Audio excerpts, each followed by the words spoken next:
ఈ రోజు కథ ప్రవరాఖ్య పార్ట్ 33. మీ మేడం రియాక్షన్ ఏంటో చెప్పమంటే నవ్వుతావేంట్రా అని వాడు అడిగేసరికి, నేను గాని మా మేడం రియాక్షన్ చెప్పానంటే నువ్వెక్కడున్నావో అక్కడే స్పూన్ నీళ్లలో దూకేస్తావు, కాబట్టి మనిద్దరం ఫేస్ టు ఫేస్ కలిసినప్పుడు అన్ని వివరంగా చెప్తానులే అన్నాడు. అంత భయంకరంగా రియాక్ట్ అయిందా అని వాడు అడిగేసరికి, మీడియం గానే రియాక్ట్ అయింది, కానీ మా మేడం కాస్త తింగర్దిలే. ఛానల్లో సీరియస్ రిపోర్టింగ్ ఏజెంట్ గా వర్క్ చేసి చేసి దాని మెదడు మొద్దుబారిపోయి ఎలాంటి సిచ్యువేషన్స్ కి ఎలా రియాక్ట్ అవ్వాలో కూడా అర్థం కాక కన్ఫ్యూజ్ అవుతుంటే ఈ మధ్య నేనే కొన్ని చిలిపి పనులు చేస్తూ రియాక్షన్స్ నేర్పించడానికి ట్రై చేస్తున్నానని నవ్వుతూ చెప్పేసరికి, అబ్బో అన్నాడు వాడు. మరి కాసేపు మాట్లాడుకున్న తర్వాత నేను కాల్ కట్ చేసి రూమ్ లోకి వెళ్తూ ఉంటే మా మేడం ఎదురొచ్చి సారీ అని చెప్పేసరికి నేను ఆశ్చర్యంగా చూసి, ఎందుకు అడిగాను. సంయుక్త వర్షన్. అతను అలా ఏమీ రిప్లై ఇవ్వకుండా వెళ్ళిపోయేసరికి ఫీల్ అయ్యాడేమోనని బాధగా అనిపించింది. అతను ఫీల్ అయితే నువ్వెందుకు బాధపడుతున్నావని ఇన్నర్ సోల్ వచ్చి గోలగోల చేసినా ఇప్పుడు దాని మాటలు పట్టించుకునే సిచ్యువేషన్లో లేక నేనే వెళ్ళి సారీ చెప్పడం కోసం వెళుతూ ఉంటే అతనే ఎదురొచ్చేసరికి సారీ అనగానే అతను తెగ ఆశ్చర్యపోయాడు. ఎందుకు సారీ చెప్తున్నావని అడగడంతో, ఇందాక మీ అమ్మగారి మీద ఉన్న ఫ్రస్ట్రేషన్ మీ మీద చూపించడం నా ఉద్దేశం కాదు, కానీ అక్కడికి ఎక్కడ తీసుకువెళ్ళిపోతారేమోనన్న టెన్షన్ లో నేను అలా రియాక్ట్ అవ్వాల్సి వచ్చిందని చెప్పేసరికి, it's okay, I can understand అన్నాడు.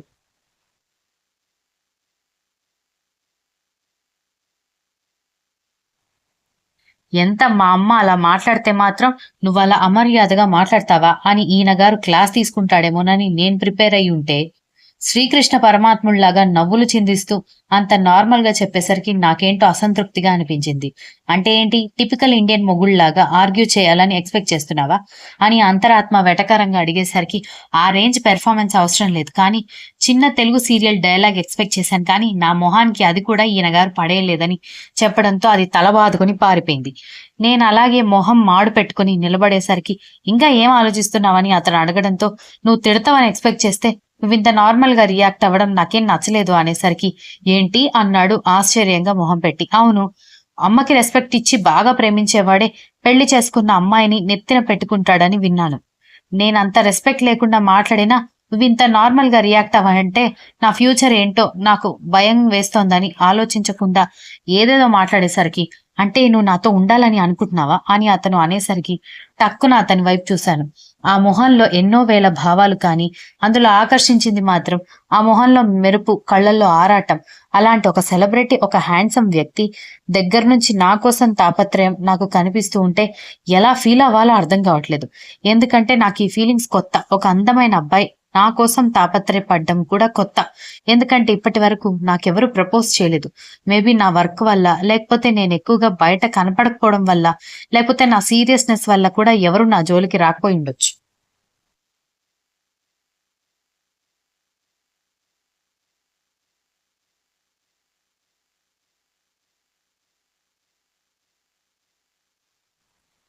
దాంతో నేను అక్కడి నుంచి వెళ్ళిపోతుంటే టక్కున నా ఎడమ చేయి పట్టుకుంటే, నేను వెనక్కి తిరిగి చూసేసరికి చేయి వదిలేసి నడుం చుట్టూ చేతులు వేసి హగ్ చేసుకున్నాడు.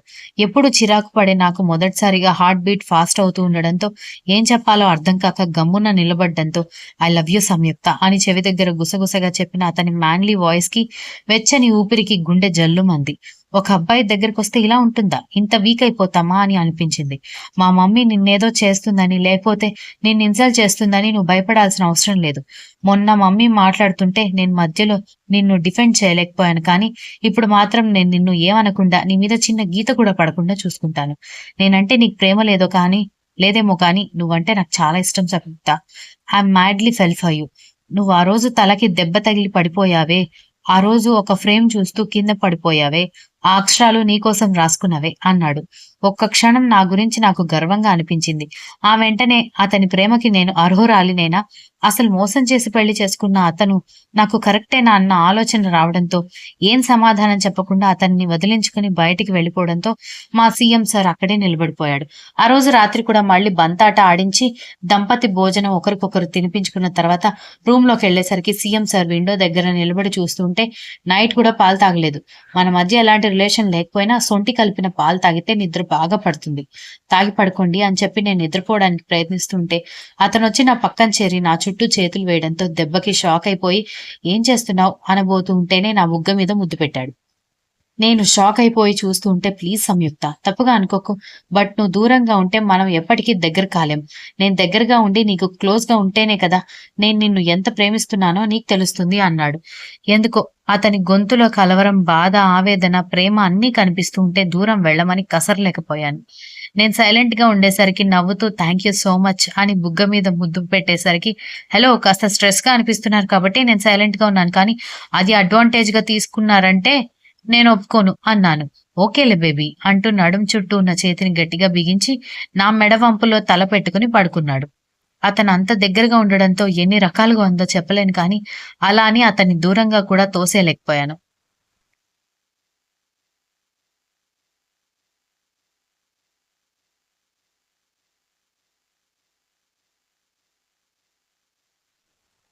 మా సీఎం సార్ వైఖరి చూస్తూ ఉంటే వాళ్ళ అమ్మగారి దగ్గరికి తీసుకువెళ్ళేలాగే ఉన్నాడు. కానీ ఆవిడ మాట్లాడిన మాటలు నేను మర్చిపోవడానికి మాకు 3 ఏళ్ల గ్యాప్ కాదు. 3 రోజుల గ్యాప్ మాత్రమే ఉంది. పైగా ఇప్పుడు 3 రాత్రుల కోసమని ఇక్కడ ఉన్నాడు కాబట్టి ఖాళీగా ఉంటున్నాడు కానీ అక్కడికి వెళ్తే సీఎంగా తన బాధ్యతలు తను నిర్వర్తించాలి. 24 గంటలు పక్కనుండి వాళ్ళ అమ్మగారు నాకు చేసే అవమానాలు చూస్తూ ఉంటాడా? ఆవిడ కొడుక్కి ఆ విషయాలన్నీ తెలియనిస్తుందా? అనుకుంటూ ఎప్పటికో నిద్రలోకి జారుకున్నాను. మరొక రోజు కూడా అలాగే మా గిల్లి కజ్జలతో ఏమీ లేని 3వ రాత్రితో ముగిసిపోతే ఆ మర్నాడు మా అత్తగారి దగ్గరికి బయలుదేరాం. ఇంటికి వెళ్ళేసరికి నేను మా సీఎం సార్ షాక్‌లో కాకుల్లాగా మాడిపోయే రేంజ్‌లో ఇల్లంతా ఫుల్ డెకరేషన్‌తో గేట్ దగ్గర నుంచి గుమ్మం వరకు కార్పెట్, దాని మీద గులాబీ పూల రెక్కలు వేసి లోపలికి ఆహ్వానిస్తే, ఏంటి మమ్మీ ఇదంతా అన్నాడు మా సీఎం సార్. అరే కొత్త కోడలు ఇంటికొస్తూ ఉంటే ఆ మాత్రం మర్యాద చేయకూడదా అని నాకు మా సీఎం సార్‌కి హారతితో పాటు గుమ్మడికాయ కూడా తిప్పేసి మా ఇద్దరికి బొట్లు పెట్టి లోపలికి తీసుకువెళ్ళింది. ఆవిడ హడావిడికి దిమ్మ తిరిగింది నాకు. ఈవిడ నాకు మర్యాదలు చేయడమేంటి అనుకున్నా. అదే అయోమయం కంటిన్యూ చేస్తూ మా సీఎం సార్ వైపు చూసేసరికి అతను అంతకంటే షాక్‌లో ఉండేసరికి ఇక అతన్నడిగితే నాకేం ఆన్సర్ వస్తుందని నేను సైలెంట్‌గా నిలబడ్డాను.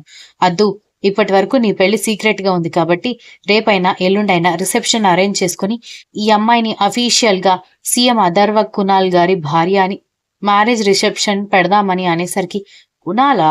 అంటే వీళ్ళు తెలుగు వాళ్ళు కాదా? అనుకొని మా సీఎం సార్ వైపు చూశాను. ఆయన వాళ్ళ అమ్మ వైపు సీరియస్‌గా చూడడంతో మునిగిపోయాడు. అసలు ఇక్కడ ఏం జరుగుతోంది మమ్మీ? అని మా సీఎం సార్ సీరియస్‌గా అడిగేసరికి, అదేంట్రా కొత్త కోడల్ని ఇంట్లోకి ఆహ్వానించాం, రిసెప్షన్ కూడా చేద్దామని చెప్తుంటే ఏమీ అర్థం కాని చిన్న పిల్లాడిలాగా అలా అడుగుతావు అంది ఆవిడ. డైలాగ్స్, సీన్స్ అన్నీ క్లియర్‌గా కనిపిస్తున్నా కూడా నాకు మూకీ మూవీనే క్లియర్‌గా అర్థమవుతుందేమో అంతకంటే అని అనిపించింది. అసహనంగా అటు ఇటు చూస్తున్న నాకు పౌర్ణమి వాళ్ళ హస్బెండ్ ప్రణయ్ నా వైపే తీక్షణంగా చూస్తూ కనిపించడంతో వీడికేం మాయరోగం, మరిది భార్య వైపు చూస్తున్నాడని కాస్త సీఎం సార్‌కి దగ్గరగా జరిగేసరికి అతను ఒకసారి నా వైపు చూసి, మళ్ళీ వాళ్ళ అమ్మ వైపు చూసి, 3 రోజులు ముందు వచ్చి తనంటే ఇష్టం లేదని గోల చేసి ఇప్పుడేంటి మమ్మీ ఇంత హడావిడి చేస్తున్నావు అని అడిగాడు. నిజానికి అప్పటినుంచి నేనదే అడగాలనుకుంటున్నాను కానీ నాకంత చొరవ లేదు. మాట్లాడినా ఏమవుతుందో తెలీదు కాబట్టి సైలెంట్‌గా ఉన్నాను. దాంతో నిర్మలాదేవి కాసేపు సైలెంట్ అయిపోయి, ఆ రోజు ఆవేశంలో అలా మాట్లాడాను కానీ ఇంటికొచ్చి ఆలోచించాక అర్థమైంది. రాష్ట్రాన్ని పరిపాలించే ఒక కొడుకుని కన్న నేనే పేద, ధనిక, డబ్బు ఎక్కువ, తక్కువ అని తేడాలు చూస్తుంటే ఇక జనాల్నేమాత్రం బాగు చేయగలమని. పైగా తర్వాత ఆలోచిస్తే సంయుక్త కూడా అందమైన అమ్మాయి. పైగా చదువుకుంది. అందులోనూ నువ్వంతగా ఇష్టపడుతున్న అమ్మాయి కాబట్టి అనవసరంగా ఆవేశపడి వచ్చానేమో అనిపించి మీకు ఫోన్ చేసి రమ్మని చెప్పానని చెప్పింది. ఆవిడ చెప్పేది పచ్చి అబద్ధమని క్లియర్‌గా అర్థమవుతున్నా ఏమీ చేయలేక సైలెంట్‌గా ఉన్నాను. ఎందుకంటే ఎంతైనా సీఎం సార్ వాళ్ళ అమ్మ కాబట్టి ఆయన ముందు ఆవిడతో అమర్యాదగా మాట్లాడడం నా సంస్కారానికి గొడ్డలి పెట్టవుతుంది. ఆవిడ అలా చెప్పినా కూడా మా సీఎం సార్ కన్విన్స్ అవ్వలేదని వేగంగా తీసుకుంటున్న ఆయన ఊపిరి వేగం వల్ల దగ్గరలో ఉన్న నాకు అర్థం కావడంతో, ఎందుకో నువ్వెక్కువగా భయపడాల్సిన అవసరం లేదు.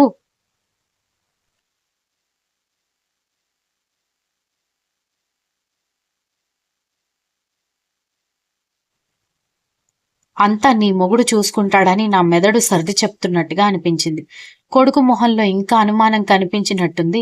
అమ్మని నమ్మట్లేదా అని సెంటిమెంట్ పండించేసరికి బాబోయ్ అని నేను అనుకుంటే, లేదు మమ్మీ, మరీ 3 డేస్కే నీలో ఇన్ని వేరియేషన్స్ కాస్త నమ్మశక్యంగా లేదు అన్నాడు. మా సీఎం సార్ ఆ మాట అనగానే నేను పుసుక్కున నవ్వేసి వెంటనే నార్మల్ అయిపోవడంతో పిల్ల గడుసుదే అని మిగిలిన వాళ్ళు అనడం నా చెవిని చేరుతూనే ఉన్నాయి. సరే సరే, ఇక్కడే ఉంటే లేట్ అయిపోతుంది. అమ్మాయిని తీసుకుని నువ్వు గదిలోకి వెళ్ళు. మీ ఇద్దరికి జ్యూస్ పంపిస్తాను. కాసేపటి తర్వాత ఇద్దరు లంచ్కి రావచ్చు అని, అన్ని మీకు ఇష్టమైన స్పెషల్సే చేశానని ఆవిడ అనేసరికి ఈవిడ ఓవర్ యాక్షన్ ఇంతక్కడి నుంచి తట్టుకోలేక చస్తున్నాను. నాతో మొదటి మీటింగే రణరంగం చేసిన ఈవిడికి నా ఫేవరెట్ ఐటమ్స్ ఎలా తెలుస్తాయంట? కొడుక్కి నచ్చినవి చేసుకునే ఉంటుంది, కానీ నావెలా చేసి ఉంటుంది అనుకుని నేను సైలెంట్ గా ఉండడంతో నా భుజం చుట్టూ చేవేసి నన్ను రూమ్ లోకి నడిపించుకుంటూ తీసుకుని వెళ్ళాడు మా సీఎం సార్. నిజానికి అంత క్లోజ్ గా మూవ్ అయితే మామూలప్పుడు అరిచి గోల చేసేదాన్ని, కానీ ఇప్పుడు మా అత్తగారి గురించి ఆలోచిస్తున్నాను కదా, మా సీఎం క్లోజ్నెస్ ఆ మాత్రం పట్టించుకోలేకపోయాను. మేము లోపలికి వెళ్ళిన తర్వాత మా లగేజ్ కూడా తీసుకొచ్చి పెట్టడంతో అది బెడ్ పక్కన పెట్టి నేను బెడ్ మీద కూర్చొని ఆలోచిస్తూ ఉంటే మా సీఎం సార్ మొబైల్ తీసుకుని బాల్కనీలోకి వెళ్లి పావుగంట ఏదో మాట్లాడేసి వచ్చాడు.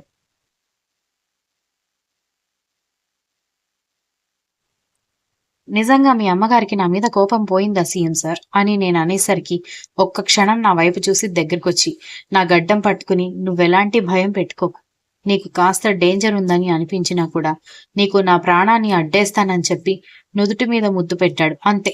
నా జ్ఞానరంధ్రం తెరుచుకుని అభిమానం ఉప్పొంగిపోవడంతో తెలియకుండానే అతని మెడ చుట్టూ చేతులు వేయడంతో ఆశ్చర్యపోయాడు మా సీఎం సార్. కానీ మా సీఎం సార్ అన్నట్టుగా నా బ్రెయిన్లో అంత గుజ్జు లేదు కాబట్టి అసలు ప్రాణం పోవడం వరకు ఆయన ఎందుకు మాట్లాడాడో ఆ టైంలో నేను ఆలోచించలేదు అని అర్థం చేసుకోలేదు. అథర్వ వర్షన్. మా మమ్మీ బిహేవియర్ నాకు ఫోన్ చేసి పిలిచినప్పటి నుంచి తేడా కొడుతూనే ఉంది. కానీ పరువుకి భయపడి ఇంటికి ఇన్వైట్ చేసింది అనుకున్నాను, కానీ సంయుక్తని ఇంట్లోకి ఆహ్వానించడం కోసం మమ్మీ చేసిన హడావిడి చూడగానే నాకు చాలా గట్టిగా తేడా కొట్టడం మొదలైంది. అసలు అవతల వాడు ఏమనుకుంటాడు అని కూడా లేకుండా నోటికొచ్చినట్టు సంయుక్త క్యారెక్టర్ని తప్పుపట్టిన మమ్మీ 3 days లో చేంజ్ అయిపోయి ఇంటికి ఇన్వైట్ చేసిందంటే ఆ మాత్రం డౌట్ రాదా ఏంటి? పైగా ఎప్పుడూ సైలెంట్ గా పాత మూవీలో అన్నపూర్ణమ్మలాగా ఉండే ఆవిడ చాలా అబ్నార్మల్ గా బిహేవ్ చేస్తున్నట్టుగా అనిపించింది. ఓవర్ గా హడావిడి చేయడం, ఓవర్ గా డైలాగ్స్ చెప్పడం. దాంతో నా చీఫ్ సెక్యూరిటీ ఆఫీసర్ కి ఫోన్ చేసి మా మమ్మీ బిహేవియర్ కాస్త డిఫరెంట్ గా ఉంది, అబ్జర్వ్ చేయమని చెప్పాను కదా అని అడగడంతో, ఈ 3 days రెగ్యులర్ గా బయటికి వెళ్ళి వస్తున్నారు సార్ పెద్ద మేడం.